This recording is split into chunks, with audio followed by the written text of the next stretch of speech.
हम middle class लोगों की सैलरी पूर्णिमा के चांद की तरह होती है। महीने में बस एक बार आती है और धीरे धीरे करके छोटी होते होते मात्र 15 दिनों में गायब हो जाती है। अब चांद तो धीरे धीरे वापस से बढ़ने लगता है, पर हमारा पैसा एक बार खर्च हो गया तो अगले 15 दिनों के लिए उधार, कर्जे या बची कुची सेविंग से निकालना पड़ता है। पर क्या कोई ऐसा तरीका है कि ये पैसा धीरे धीरे घटने की बजाय बढ़ता चला जाए और बढ़ते बढ़ते इतना हो जाए कि हमारी सारी जरूरतें पूरी करके हमें अर्ली रिटायरमेंट और फाइनेंशियल फ्रीडम दिला दे। देखो, वॉरेन बफेट का कहना है कि अगर आपको लाइफ में अमीर बनना है, सक्सेसफुल बनना है, तो आपको कुछ बाकी लोगों से ज्यादा स्मार्ट नहीं, बस बाकी लोगों से ज्यादा डिसिप्लिन्ड होना है। यानी थोड़ा थोड़ा पैसा खर्च करने की बजाय अगर आप इन्वेस्ट करने पर ध्यान दो तो कुछ ही सालों में जो आपको अमीर बना देगा वो है पावर ऑफ कंपाउंडिंग। और ऋषभ और आकाश के साथ भी कुछ ऐसा ही हुआ। तो शौर्य, ऋषभ और आकाश तीन दोस्त रायपुर से मुंबई आए। आंखों में नौकरी के अलग अलग सपने लिए। तीनों के पास अच्छी इंजीनियरिंग की डिग्री थी और साथ ही अमीर होने का सपना भी। ऋषभ का शुरू से रियल एस्टेट की तरफ इंटरेस्ट था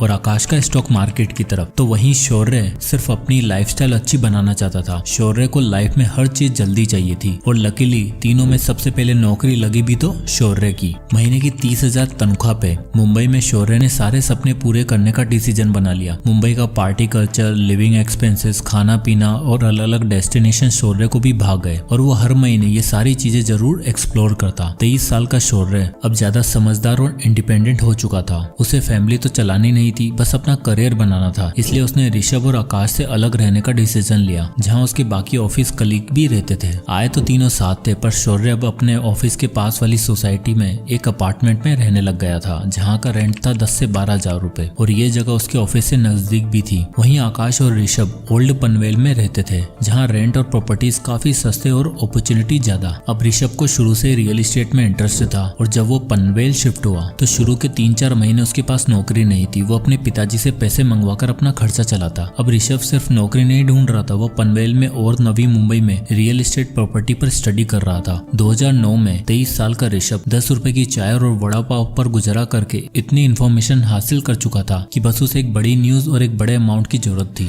ऋषभ को पता चला कि नई मुंबई अगले 10-15 सालों में खूब डेवलप होने वाली है। यहाँ मेट्रो आने वाली है और ये ओल्ड पनवेल भी नवी मुंबई के डेवलपिंग हिस्सों में आने वाला है। तो ऋषभ ने एक रियल एस्टेट कंपनी में नौकरी पकड़ी, जहां उसकी तनख्वाह बहुत कम थी, मात्र 15,000 रुपए, पर इन्फॉर्मेशन का भंडार था। सडनली ऋषभ को पनवेल में एक ऐसी प्रॉपर्टी मिल गई जहां कंस्ट्रक्शन शुरू होने वाला था और वहां लैंड अलॉट हो रहे थे। ऋषभ ने अपने पापा को फोन करके 15 लाख रुपए इस प्रॉपर्टी में इन्वेस्ट करने के लिए कहा और ये वादा किया कि 10 साल के अंदर अंदर यहाँ डेवलपमेंट होने वाला है और हम इसी 3-4 प्रॉपर्टी खरीद के पूरी तरीके से फाइनेंशियली फ्री हो जाएंगे। अब एक इंडियन फादर कहाँ मानने वाले थे, पर कैसे भी करके ऋषभ ने उन्हें कन्विंस किया और 15 लाख रुपए डलवा लिए। साल 2011 में वो प्रॉपर्टी बनकर तैयार हो गई। उसके साथ ही वहाँ शॉपिंग कॉम्प्लेक्स, हॉस्पिटल, स्कूल बना। ऋषभ ने वो प्रॉपर्टी रेंट पर डाली और 2% का रेंटल यील्ड निकाला। अब ऋषभ की प्रॉपर्टी का दाम बढ़ते जा रहा था और शुरुआती 5 सालों में उसकी प्रॉपर्टी ने रंग दिखाना शुरू कर दिया और 5 साल में उसकी प्रॉपर्टी की वैल्यू 30,17,000 हो चुकी थी और उसे मंथली 60,000 रुपए रेंट आने लग गया था। साथ ही उसकी जॉब भी अच्छी होती जा रही थी। ये दिखाता है कि ऋषभ ने पैसा कमाने से भी पहले उसको ऐसी जगह इन्वेस्ट करने के बारे में सोचा जहां उसको फ्यूचर में इनकम आती रहे। वहीं दूसरी तरफ शौर्य 2011 में 25 साल का हो चुका था और अब उसकी लाइफ पूरी तरीके से चेंज हो चुकी थी। उसे मुंबई की फ्लैशी कल्चर की आदत लग चुकी थी और अब वो लाइफ के बड़े बड़े परचेज बिना कुछ सोचे समझे करने लग गया था। 50,000 सैलरी होने के बाद और 3 साल नौकरी करने के बाद शौर्य हर वो काम करने लग गया था जो उसके कलीग किया करते। उसके दोस्तों ने गाड़ी खरीदी तो शौर्य का भी मन हुआ कि अपनी गाड़ी ली जाए। भाई साहब शोरूम में जाते हैं और इन्हें पसंद आती है 6 लाख रुपए की सेडान गाड़ी। अब 6 लाख रुपए एक साथ तो नहीं थे, तो बनवा ली EMI।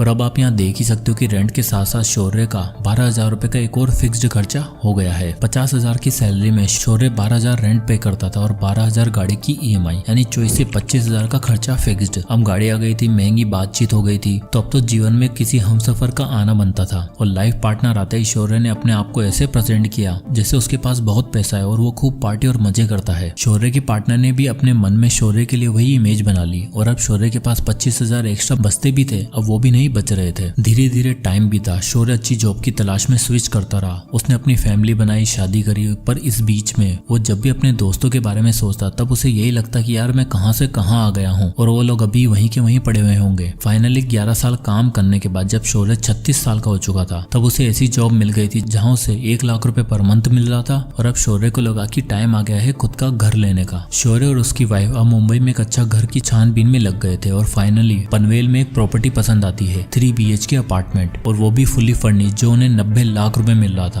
अब 1 लाख की सैलरी वाला आदमी, चलो दोनों मियाँ बीवी की कंबाइंड इनकम 2 लाख भी मान लो, तो 90 लाख तो एक साथ अफोर्ड कर नहीं सकते थे। इसलिए उन्होंने 20 लाख की सेविंग से डाउन पेमेंट करी और बचे 70 लाख की EMI बनवा ली। अब आप यहाँ देख ही सकते हो कि लगभग 58,000 पर मंथ की EMI पे उन्होंने फाइनली अपना ड्रीम हाउस ले ही लिया। सारा पेपर वर्क और लोन प्रोसीजर कंप्लीट होने के बाद जब प्रॉपर्टी ओनर का खुलासा हुआ तो शौर्य के होश ही उड़ गए। असल में जिस नवी मुंबई में शौर्य ने प्रॉपर्टी खरीदी थी वो ऋषभ की ही प्रॉपर्टी थी, एग्जैक्टली वही प्रॉपर्टी जो उसने 2011 में 15 लाख रुपए की खरीदी थी। और अब आप यहाँ देख ही सकते हो कि 11 साल बाद यानी 2022 में जब वो अपनी प्रॉपर्टी बेचने गया तब उसकी वैल्यू 69,78,000 रुपए हो चुकी थी और उसने शौर्य को वही फ्लैट 90 लाख रुपए में बेचा। दरअसल ये परिवर्तन इसलिए हो पाया क्योंकि 2011 में दिखने वाला पनवेल अब 2022 में कुछ ऐसा दिखता था, जहाँ सब कुछ पूरी तरीके से डेवलप्ड हो चुका था। ऋषभ ने जो स्पेकुलेट करके प्रॉपर्टी का दाव खेला था वो बिल्कुल सही बैठा और अपनी नौकरी के साथ और कमाई हुई अर्निंग्स को वापस रियल एस्टेट में इन्वेस्ट करते करते अब उसके पास नवी मुंबई में 4 प्रॉपर्टीज थी, जिसमें से एक खरीदी शौर्य ने। तो जैसे ही शौर्य ने ऋषभ को देखा वो हैरान हो गया और ऋषभ ने उससे मिलने के बाद बताया कि भाई मैंने इन 13 सालों में 4 प्रॉपर्टी खरीद ली है। दरअसल मैं नवी मुंबई में तब इन्वेस्ट किया था जब वो डेवलप हो रही थी और रियल एस्टेट इकलौती ऐसी चीज है जो इन्फ्लेशन के दायरे में इतनी नहीं आती। उल्टा इन्फ्लेशन के साथ साथ रियल एस्टेट भी ग्रो होता है और साथ ही बढ़ती प्रॉपर्टी के रेट्स भी और आसपास होती डेवलपमेंट के साथ रेंट भी इंक्रीज हो जाते हैं, यानी पावर ऑफ कंपाउंडिंग के साथ पावर ऑफ रेंटिंग भी। 36 की एज में ऋषभ के पास इतना पैसा था कि वो आराम से रिटायर हो सकता था और उसका एसेट उसे पैसा कमाकर दे रहा था। वॉरेन बफेट कहते हैं, if you don't find a way to make money while you sleep you will be working till your last breath. और कुछ ऐसा ही हाल था शौर्य का। इन दोनों में बातचीत चली रही थी कि इतने में आकाश का जिक्र हुआ। शौर्य ने पूछा कि आकाश कहाँ है आजकल, नौकरी के लिए कहीं धक्के तो नहीं खा रहा? तो ऋषभ ने बताया, नहीं भाई, उसकी गेम तो एकदम अलग है। उसने 2 साल नॉर्मल जॉब करने के बाद दलाल स्ट्रीट में नौकरी करी और अब वो वहीं पर प्लेस्ड है। रुक, उसको भी बुलाता हूँ। आकाश का इंतजार करते शौर्य और ऋषभ दोनों एक होटल में बैठे हुए थे। तभी आकाश एक ट्रू जेंटलमैन सेंस में अपनी गाड़ी से उतरता है और दोनों से बड़े दिनों बाद मिलकर बहुत खुश होता है। आकाश का सिंपल वे ऑफ लिविंग देखकर शौर्य पूछता है कि भाई तुम्हारा क्या हाल है, लाइफ में कुछ हुआ कि नहीं, पैसा रुपया कमाया कि नहीं ढंग से? इस पर आकाश बड़ी ग्रेसफुली रिप्लाई करता है कि भाइयों बस अगले 5 सालों में रिटायर होने वाला हूँ। शौर्य मन ही मन सोचता है कि एक साला रिटायर भी हो गया है और एक 5 साल बाद होने वाला है और मैं अकेला अगले 20 साल तक घर की EMI भरने के लिए काम करूंगा क्या? आउट ऑफ क्यूरियोसिटी शौर्य पूछ ही लेता है कि भाई 5 साल में कहीं लॉटरी तो नहीं लगने वाली? इस पर आकाश उन दोनों को अपनी लाइफ स्टोरी बताता है। कहता है कि मेरी कोई लॉटरी नहीं लगने वाली, बल्कि मैं सेविंग्स रूल और कंपाउंडिंग रूल की मदद से पैसा कमाया है और अब इतना हो चुका है कि बस 3-4 साल बाद रिटायर हो जाऊंगा। तो आकाश कंटिन्यू करते हुए बताता है कि हुआ यूं कि मेरी पहली नौकरी लगी एक ट्रेडिंग कंपनी में एज एन IT टेक्नीशियन। वहाँ मेरा काम तो अलग था पर मैंने स्टॉक मार्केट के कुछ दाव पेच सीखे और अपनी 25,000 की सैलरी में से कुछ पोर्शन सेव करके इन्वेस्ट करता रहा। इन्वेस्ट करने के लिए मैंने जिस सेविंग मेथड का यूज किया था वो था 50-30-20 रूल। मैंने 25,000 की सैलरी में से 50% हिस्सा अपनी नीड्स के लिए रखा, 30% वॉन्ट्स और एंटरटेनमेंट सोर्सेज के लिए और बाकी बचा 20% यानी 5,000 रुपए SIP के थ्रू इन्वेस्ट किया। आकाश ने बताया कि उसे सबसे पहले मार्केट के बारे में सीखना था और इन्वेस्टमेंट के लिए जो सबसे बेस्ट चीज थी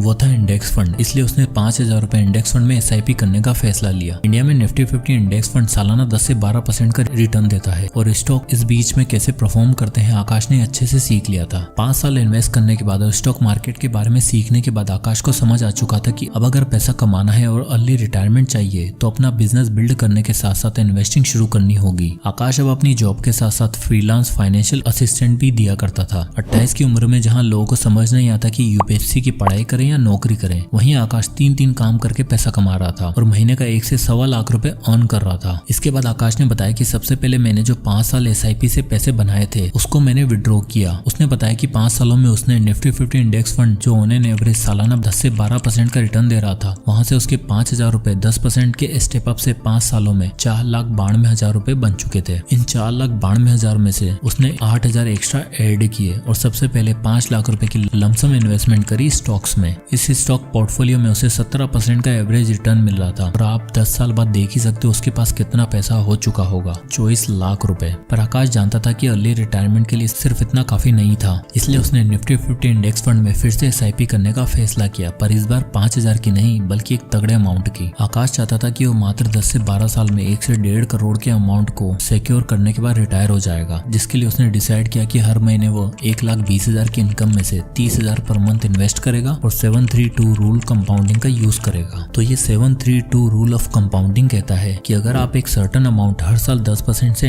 इंक्रीज करते हो तो पहले 7 साल में आपके पास 50 लाख रुपए होंगे, फिर अगले 50 लाख मात्र 3 सालों में बन जाएंगे और अगले 50 लाख के लिए सिर्फ 2 साल का और इंतजार करना होगा। आकाश ने वो सर्टेन अमाउंट डिसाइड किया 30,000 रुपए और कैलकुलेशन करी जो कुछ इस तरह आई। यानी आकाश की कैलकुलेशन बिल्कुल सही बैठ रही थी। आप देख ही सकते हो कि 7 साल में 50 लाख, फिर 10वें साल में 1 करोड़, 12वें साल में 1.5 करोड़। प्लस में जब तक वो रिटायर होता तब तक उसके पास 25 लाख के स्टॉक भी तो था जिससे उसे डिविडेंड भी मिल रहा होगा। पर इस कैलकुलेशन में एक बहुत बड़ी दिक्कत थी। आकाश ने सोचा 1.5 करोड़ रुपए जो 12 साल बाद कैलकुलेशन में शो हो रहे हैं, क्या 12 साल में इन्फ्लेशन के बाद भी इनकी वैल्यू सेम ही रहेगी क्या? तब उसने इंडिया में चल रही 6% एवरेज इन्फ्लेशन को भी एडजस्ट करा, जिसकी कैलकुलेशन कुछ इस तरह थी। आप यहाँ देख ही सकते हो इन्फ्लेशन एडजस्ट करने के बाद उन 1.5 करोड़ की एक्चुअल वैल्यू मात्र 71 लाख रुपए होगी। तो आकाश को ये समझ आ चुका था कि 30,000 रुपए से तो काम नहीं होने वाला है। उससे अपनी रिटायरमेंट के लिए 1 करोड़ की जरूरत थी जो 30,000 पर मंथ की SIP से अचीव नहीं होने वाला था। इसलिए उसने पहले दिन से 50,000 पर मंथ इन्वेस्ट किया और अब आप रिजल्ट देख ही सकते हो। 732 रूल ऑफ कंपाउंडिंग, उसका 1 करोड़ का टारगेट 12 साल में आराम से अचीव हो जाएगा, वो भी आफ्टर